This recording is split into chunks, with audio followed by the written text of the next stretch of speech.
Un couple essaye de recoller les morceaux après des années de vie commune.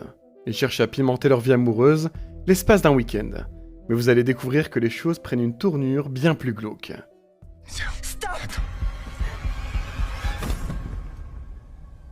Jesse et Gerald Burlingame sont un couple de quinquas qui veulent passer un week-end entre amoureux. Après avoir préparé leurs affaires, ils montent dans la voiture et commencent leur voyage. Jesse savoure les magnifiques paysages à travers la fenêtre, quand soudain, son mari pose sa main sur la cuisse et commence à lever sa robe. Cependant, Jesse n'est pas vraiment d'humeur et le remballe direct. Après un moment, il tombe sur un chien au milieu de la route, en train de manger un animal qui a été écrasé. Gerald arrête la voiture et klaxonne pour le faire fuir. Le chien obéissant s'écarte, et la voiture reprend la route tandis que le chien continue à manger. Gerald se plaint du chien errant, mais Jesse voit un collier autour de son cou et suppose qu'il doit appartenir à quelqu'un. Le couple arrive enfin à une magnifique maison. Jesse fait un petit tour du propriétaire et constate que le frigo a déjà été rempli pour eux. Elle prend un peu de viande pour la donner au chien affamé dehors. Pendant ce temps, Gerald est dans la salle de bain et prend une pilule de Viagra. Puis il va appeler sa femme et faire fuir le chien. Il lui dit que la viande est beaucoup trop chère pour être donnée à un chien, mais ils finissent par en rire et retournent à l'intérieur pour profiter un peu. Jesse s'est changée et porte maintenant une nuisette très suggestive pour Gerald. Elle s'allonge sur le lit et essaye de prendre une posture de séduction.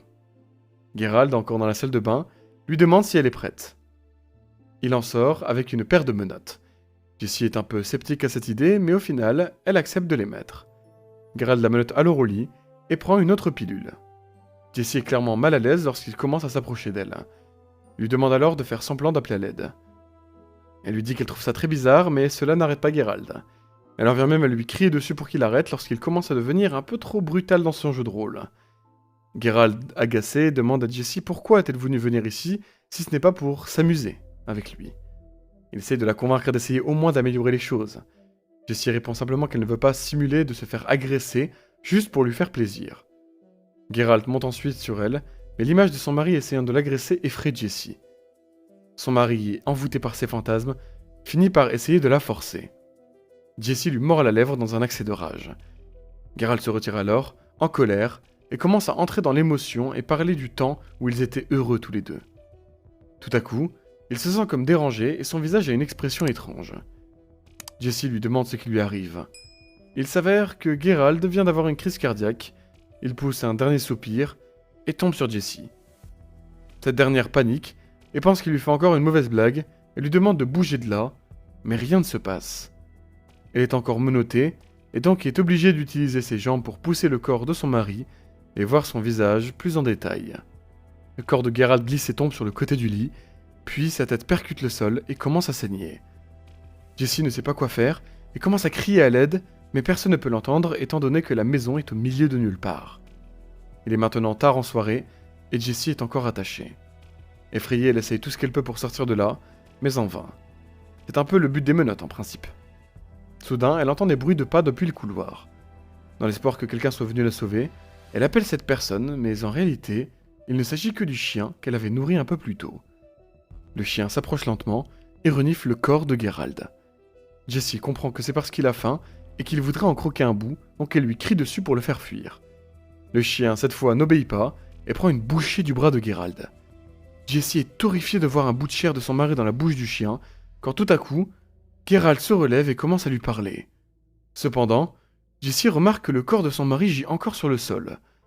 Elle est figée de peur et comprend alors que l'homme, en train de lui parler, n'est autre qu'une hallucination. Jesse essaie de sortir sa main de la menotte lentement. Ça lui fait très mal, mais elle arrive à libérer une de ses mains et brise le poteau du lit qui retient l'autre. Elle est enfin soulagée et se relève, satisfaite. Puis elle se retourne et constate qu'elle est encore allongée sur le lit et encore menottée. Ok, là ça devient lugubre. La réalité est qu'elle a halluciné également toute son évasion. Elle aperçoit cependant qu'au-dessus de son lit, il y a un verre d'eau que Gerald avait laissé un peu plus tôt. Elle essaye de l'attraper et y parvient, mais les menottes lui empêchent de pouvoir boire le contenu. Jesse discute de ce problème avec son double maléfique, qui lui suggère d'utiliser une carte sur l'autre étagère, de la rouler pour en faire une paille. Elle écoute et parvient finalement à boire un coup. Puis, elle s'endort.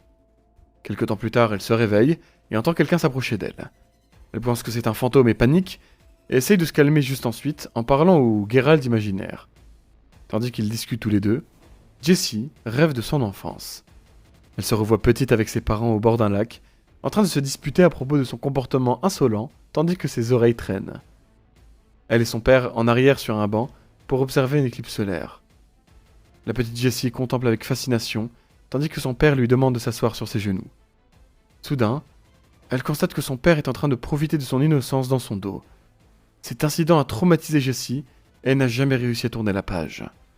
Elle se réveille de son rêve et lui vient alors une idée. Elle fixe le verre sur la planche et son double approuve son plan et son courage. Jessie prend une profonde inspiration et déplace de ses mains sur l'étagère pour attraper le verre. Elle le brise contre l'étagère en le tenant et en comptant jusqu'à 3. Puis elle place un bout de verre brisé sur l'étagère et commence à couper ses poignets. Bien que la douleur soit insoutenable, elle continue jusqu'à ce que finalement, sa main commence à glisser au travers de menottes. Malheureusement, sa peau vient avec. Elle parvient enfin à libérer sa main, et sans perdre une minute, elle se déplace de l'autre côté du lit, et parvient comme elle peut à attraper la clé avec sa bouche pour défaire sa deuxième main. Enfin, ses efforts n'étaient pas vains et ont payé. Jessie, soulagée, fonce à la salle de bain et nettoie sa plaie. Elle boit au robinet, mais s'étouffe presque car elle n'a rien mangé ni bu depuis des jours. Suite à cela, elle utilise des serviettes et les enroule autour de sa main ensanglantée. La douleur est atroce et elle est exténuée et s'endort une fois de plus sur le lit. Quelque temps plus tard, elle est réveillée par le chien qui est en train de grignoter l'une de ses mains. Elle frappe l'animal et le fait fuir, puis elle marche doucement vers la porte de la chambre. Jessie est terrorisée de tomber sur un homme, debout sur le seuil de la porte. C'est le même fantôme qu'elle a déjà vu quelques jours plus tôt. Elle avait pensé que c'était la mort en personne qui venait la chercher. Sans se poser plus de questions, elle retire son alliance et la donne au fantôme qui l'observe attentivement. Puis elle sort de la maison et monte en voiture sans dire un mot.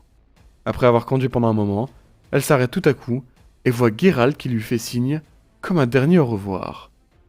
Elle continue à conduire mais la douleur à sa main est telle qu'elle somnole. Elle a perdu trop de sang. Elle finit par se cracher contre un arbre. Le crash fait un bruit assourdissant qui est entendu par des personnes vivant à proximité. Elle voit enfin quelqu'un s'approcher de la voiture avec une lampe torche, et dans la scène suivante, on voit Jessie dans son bureau en train de tenir un stylo en tremblant. Elle est encore obligée de porter un gant et n'a pas encore récupéré. Elle écrit avec sa main blessée aux docteurs qui ont confirmé que la mort de Geralt était due à une crise cardiaque.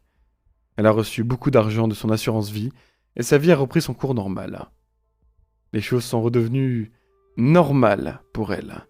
Cependant, chaque nuit, elle revit ce moment où elle était prisonnière et se pose toujours la même question. Où est son alliance ? L'ai-je réellement donné au fantôme que je pensais être la mort ?